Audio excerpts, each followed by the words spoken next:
Ciao Juventini of the world, my name is Giuseppe, welcome back on the channel. I tell you the truth, I am tired of opening the channels with scandals, tired of opening the channel with bad news, and I don't want to open the channel like I'm doing today with a tragical news.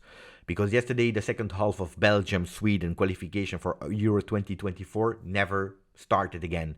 For what reason? Because before the game, in the center of Brussels, in Belgium, where I am coming from, where I'm living, 2 people were killed. In the name of what? I don't know.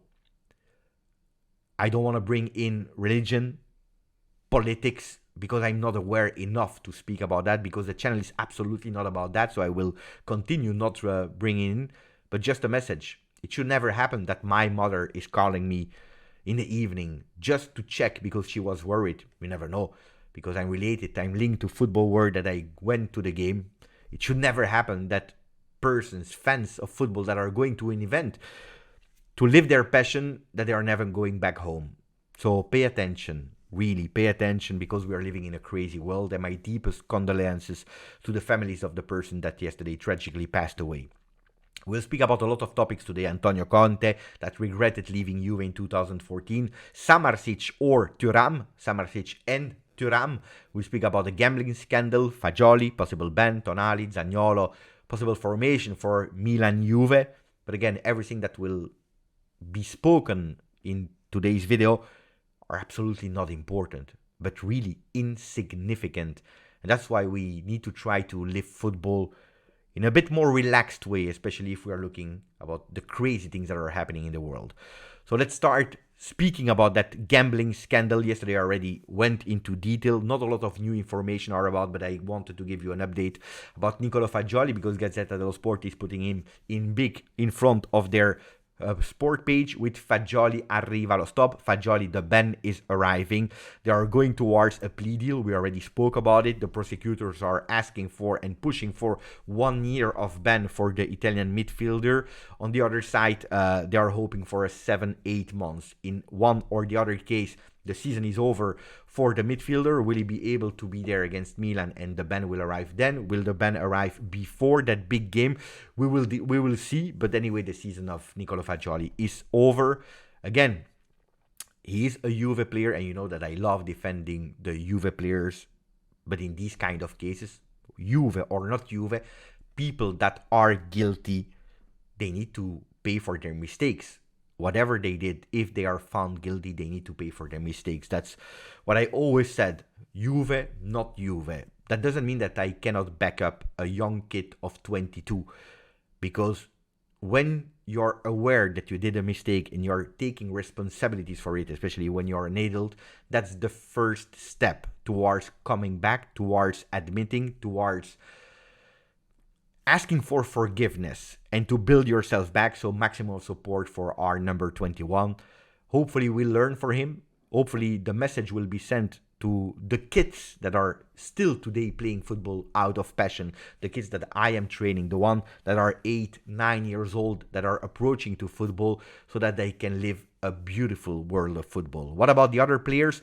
Well, we have Tonali that wants to speak. The difference between Tonali and Fagioli is that Fagioli did it before the investigation started. On the other side, you have a Tonali that will now go and speak. So it will not be a self-incrimination, anticipating everything, but we will check what will happen there. On the other side, Zaniolo is going with the defense that is totally different than the other players, because he continued to say, I didn't gamble, I didn't bet on football-related activities.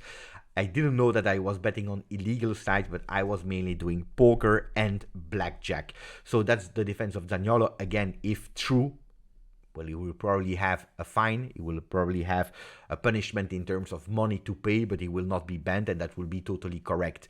Because, you know, the big problem is when you're betting on football, which is not allowed, and the big thing is when you're betting on your own teams. Total disaster. But the football word, when we hear Calcio is back, well, Italian football world, Calcio is really sick, and being sick has consequences, because yesterday was again another meeting, I believe it's the 5th one, to try to sell the television right for the next few years and they still don't find an agreement. I think they are speaking about 24, 27. They don't find an agreement with the offers from DAZN, Sky, and Mediaset that are extremely low. I'm speaking about Italian television broadcasting.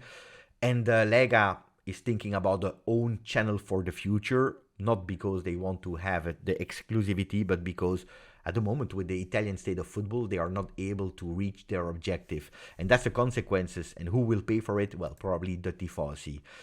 There are strange decisions that are taken from Italian government because it's official now. Decreto Crescita will disappear or is already disappearing because it has been voted.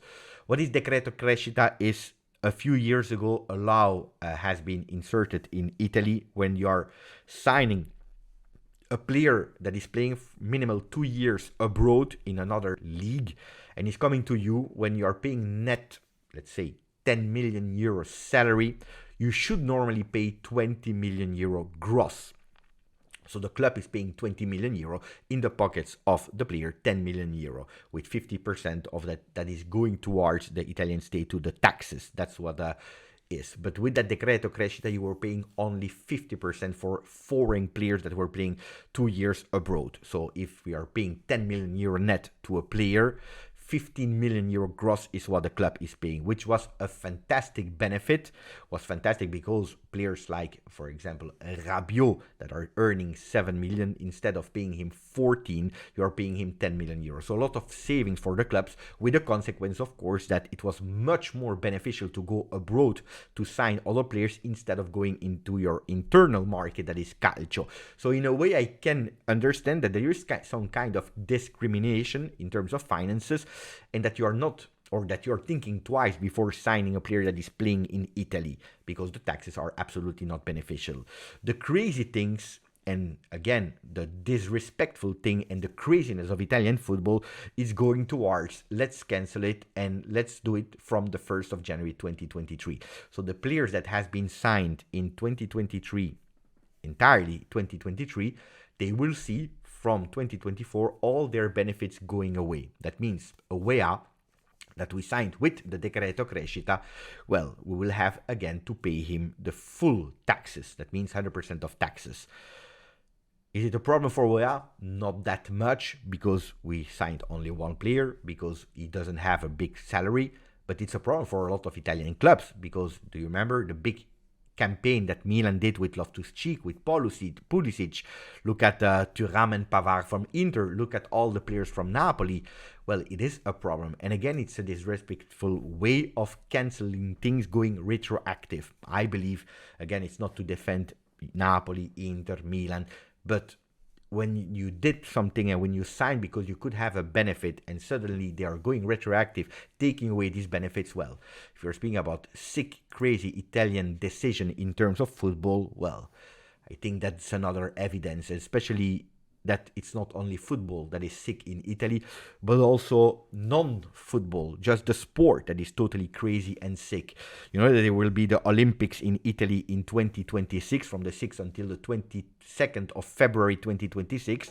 The Winter Olympics, where 4 years ago they received the green light. They were voted as the country to organize it, will be based in the region of Milano. Yesterday it was official that in Italy they will not implement the bobsleigh pista.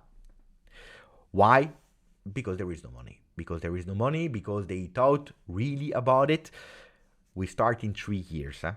We start in 3 years. They had 4 years to think about it, and yesterday they realized that building it will cost a lot of money and will probably not be used in the future and will stay there, like the one that we have in Torino. And for the very first time ever, that part of the Olympics will be played in another country. Ragazzi, this is the first time ever in history of sport that the Olympics will be played entirely in a country, and for one sport only will be played in another country. Again, dirty thing on Italy, dirty thing on the sport in Italy. We have a lot of things to do. And not only in calcio, but in sport in general. Let's speak about the more Juve-related things. Well, Danilo We know it now, it's official, more or less 20 days. He will miss the big game against Milan. Massimiliano Allegri, he has some problems there, because if you're already with Alexandro out, with Danilo out, you have 4 players at disposal in your 3-man defense. Huijsen, that never played a single minute in Serie A or with the first team in an official game. You have Rugani, that played only 1 official game from the start, where he did quite well, to be honest, against Lecce, if I'm not wrong. And then you have Bremer and Gatti. So Max Allegri is thinking about possibly changing the lineup instead of going towards a 3-5-2, that is the one that we started with the 8 first games of Serie A.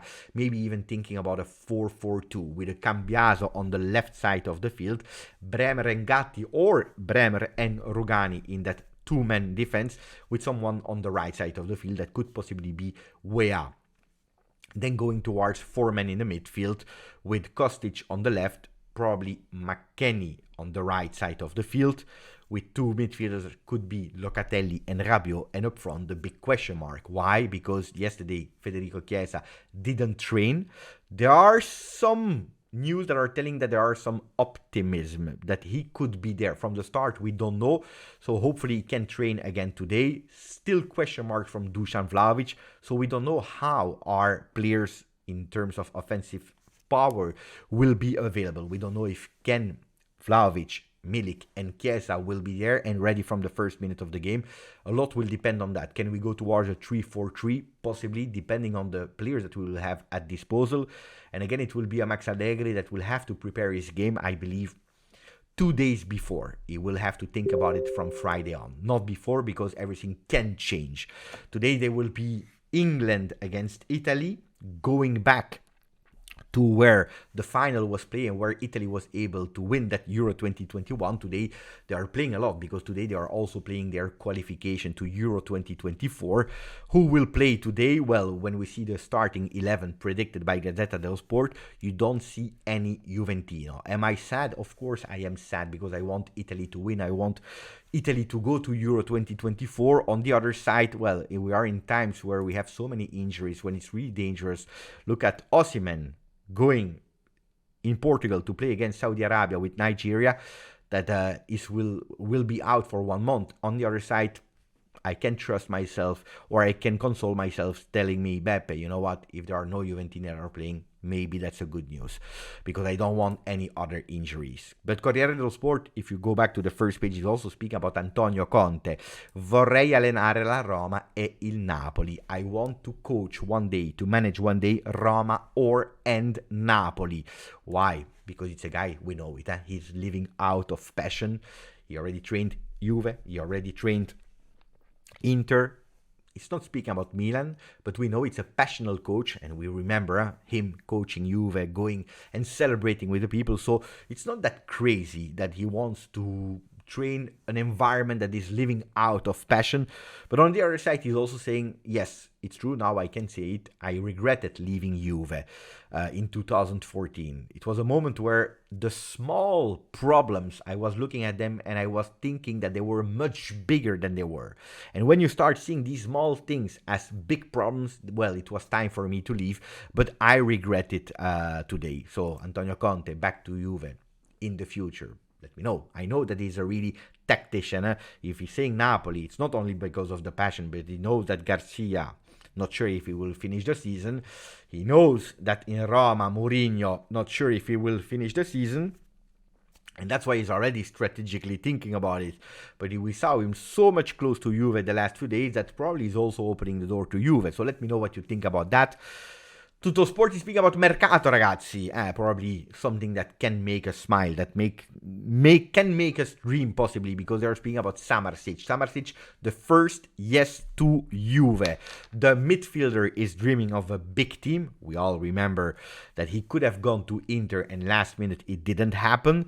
Well, Giuntoli already tried to sign him to bring him in Napoli when he was still a sporting director of Napoli, and he wants to anticipate everyone and trying to bring him in January, just to know that when Softic, my friend, will watch that video, he will probably be super happy. For a simple reason, is because every single day is speaking about Samardzic. So Juve, colpo di Serbo, another one that could join Juventus. Samardzic, good friend with Dusan Vlahovic.